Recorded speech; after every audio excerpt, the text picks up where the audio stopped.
অল্প সময়ে শীতকালীন সবজি উৎপাদন অধিক লাভজনক হওয়ায় দিন দিন কৃষকদের আগ্রহ বাড়ছে। ফুলকপি, বাঁধাকপির চাহিদা ও বাজার দুটোই ভালো থাকার কারণে এর চাষ প্রতি বছরই বাড়ছে।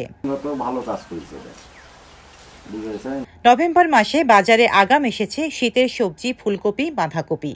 এই সবজির চাহিদাও বেশ। আশানুরূপ দামে বিক্রি হওয়ায় পুঁজির পাশাপাশি দ্বিগুণ লাভের আশা করছেন কৃষকরা। বাজারের চাহিদা থাকায় অল্প সময়ে অধিক লাভ হওয়ায় খুশি নওগাঁর আত্রাই উপজেলার কৃষকরা। নওগাঁ জেলার আত্রাই পাঁচপুর ইউনিয়নের গুরনই গ্রাম শাকসবজির গ্রাম নামে পরিচিত। এই গ্রামে শতকরা 90 জনই কৃষক। শীতের আগাম সবজি বাজারে কে আগে নিতে পারবে সেই প্রতিযোগিতা শুরু হয়েছে ফসলের মাঠে। শীত মৌসুমের প্রধান সবজি ফুলকপি, বাঁধাকপি। বাজারে এর চাহিদা থাকায় আবাদ করে স্বাবলম্বী হচ্ছেন আত্রাইয়ের কৃষকরা। আমি কপি চাষ করি এবং লাউর চাষ করি। কপি লাগাইছি, আলহামদুলিল্লাহ ভালোই হয়েছে, দামও ভালো। এরকম দাম থাকলে আলহামদুলিল্লাহ। বর্তমানে কপির বাজার 2800-2600 টাকা মন। এই দাম পেলে থাকলে আমরা খুবই ভালো উৎসাহিত হবো এবং অনেকে লাগাবে। আরো অনেক এরকম দাম পেলে পরে ফসল ভালো হবে, আর যদি না পাওয়া যায় তাহলে বিপদ।